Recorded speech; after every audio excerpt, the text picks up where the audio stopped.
There is a coffin in Cairo made of 110 kilograms of solid gold. Not gold leaf over wood, not plating. Solid, hammered gold, shaped into the calm, sleeping face of a 19-year-old boy. For more than 3,000 years, nobody knew it existed. Not the treasure hunters, not the empires that rose and fell above it. Nobody. And it survived for a reason so strange, it almost sounds like fiction. The world forgot the boy inside it. Completely. To understand how that happens, you need to see what happened to everyone he was buried next to. The Valley of the Kings, on the west bank of the Nile, holds more than 60 royal tombs. The greatest pharaohs of Egypt, Ramesses the Great, Seti I, Thutmose III, were sealed there with fortunes beyond counting, and nearly every single one of them was robbed, some within decades of the funeral. Ancient court records even describe the trials of tomb robbers caught with royal gold still in their hands. By the 20th century, archaeologists treated it as settled fact. Whatever the valley once held, thieves had beaten them to it by 3,000 years. One man refused to accept that. His name was Howard Carter, a stubborn, difficult, self-taught British archaeologist who had been drawing and digging in Egypt since he was 17 years old. Carter was convinced one tomb was still missing, the tomb of an obscure young king, barely mentioned anywhere, Tutankhamun. His backer, the wealthy Lord Carnarvon, paid for season after season of digging. 5 years. Thousands of tons of sand and rubble moved by hand. Nothing. By the summer of 1922, Carnarvon had had enough and told Carter the coming season would be the last one he would ever fund. Carter went back to the valley for one final try and aimed his workers at the one spot left unexplored, a patch of ground buried under the ruins of ancient workmen's huts, right below the tomb of Ramesses VI. On the morning of November 4th, 1922, the digging site suddenly went quiet. According to a story told ever since, one that has never been fully confirmed, it was a young water boy, scraping at the sand, who first hit something hard. A stone step, then another. 16 steps cut down into the bedrock, ending at a sealed doorway stamped with royal seals. Unbroken royal seals. After 3,000 years, Carter then did something that must have taken superhuman restraint. He ordered the entire staircase buried again, posted guards on it, and cabled England. At last have made wonderful discovery in Valley, a magnificent tomb with seals intact. Then, he waited almost 3 weeks for Carnarvon to arrive, sitting on the greatest secret in archaeology. On November 26th, with Carnarvon standing at his shoulder, Carter opened a small hole in the corner of a second sealed door and pushed a candle through. Hot air escaping the chamber made the flame dance. For a long moment, he said nothing at all. Carnarvon couldn't stand it. "Can you see anything?" The answer became the most famous sentence ever spoken in archaeology. Yes, wonderful things. Couches of gilded wood, shaped like strange animals, dismantled chariots, chests, statues, thrones, the glint of gold everywhere the small flame reached. It was the most intact royal burial ever found in Egypt, and yet something was missing.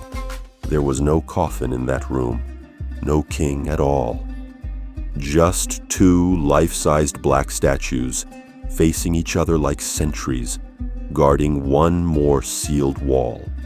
What waited behind that wall took 3 more years of slow, maddening, careful work to fully reach.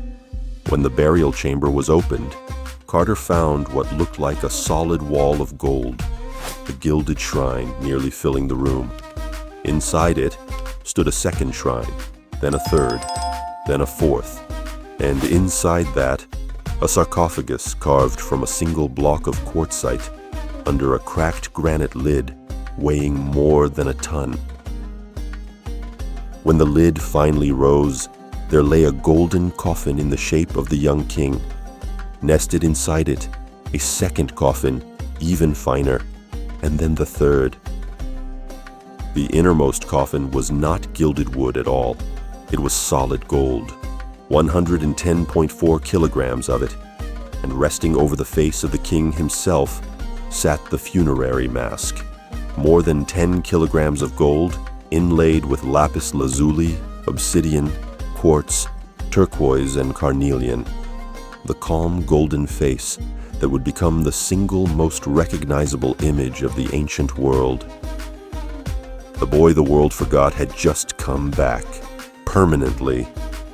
If the fact that the most famous treasure on Earth spent 30 centuries hidden under a pile of construction rubble just changed how you think about lost history, hit that like button. It tells me these are exactly the stories worth digging up. Drop a comment with the detail that surprised you most. And if you're not subscribed yet, this channel was made for you. Now stay with me, because the real question isn't what Carter found. It's why nobody had found it before. Every choice in that mask meant something. To the Egyptians, gold was not wealth. It was the flesh of the gods, the one material that never decays. The deep blue of lapis lazuli was the night sky itself. On the brow, a vulture and a cobra sat side by side, the protectors of Upper and Lower Egypt. The goldwork is so precise that modern goldsmiths who have studied the mask admit they would struggle to reproduce it with today's tools. All of this, the 4 shrines, the 3 coffins, the 5,398 objects Carter would spend the next 10 years cataloging, was made for a king who ruled for barely 9 years and died at around 19. And that is the twist, buried at the center of this story. Tutankhamun was not a great pharaoh. He took the throne as a child of about 9. He died young, and suddenly, modern scans point to a badly broken leg and repeated malaria infections, though researchers still debate the exact cause. His tomb is small, cramped, and was almost certainly meant for someone else, finished in a hurry. And after his death, the rulers who followed did something colder than robbery. They tried to delete him. His name was left off the official lists of kings. His monuments were claimed by his successors.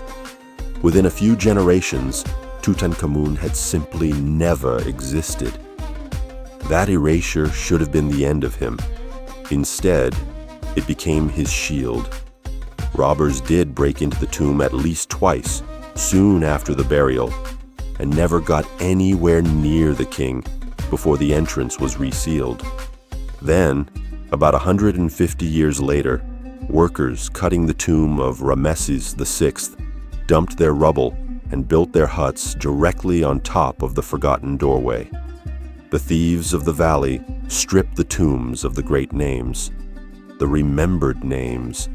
Nobody digs for a king who was never there. The story did try to turn darker. A few months after entering the tomb, Lord Carnarvon was dead, an infected mosquito bite, cut open while shaving, that ended in blood poisoning. Newspapers around the world erupted with talk of a pharaoh's curse, and the legend still circulates a full century later. The record tells a quieter story. Howard Carter, the man who personally handled every single object in that tomb for a decade, lived another 17 years and died in London at 64. The curse simply made better headlines than the truth. It usually does. Ramesses the Great raised temples that still tower over the desert. and his burial gold vanished thousands of years ago.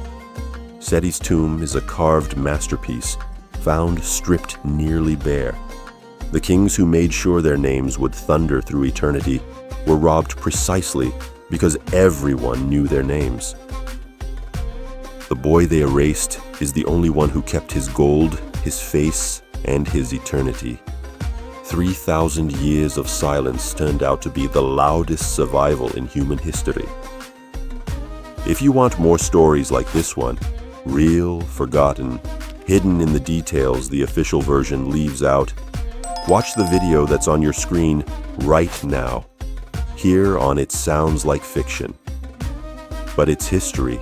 There's always one more secret waiting.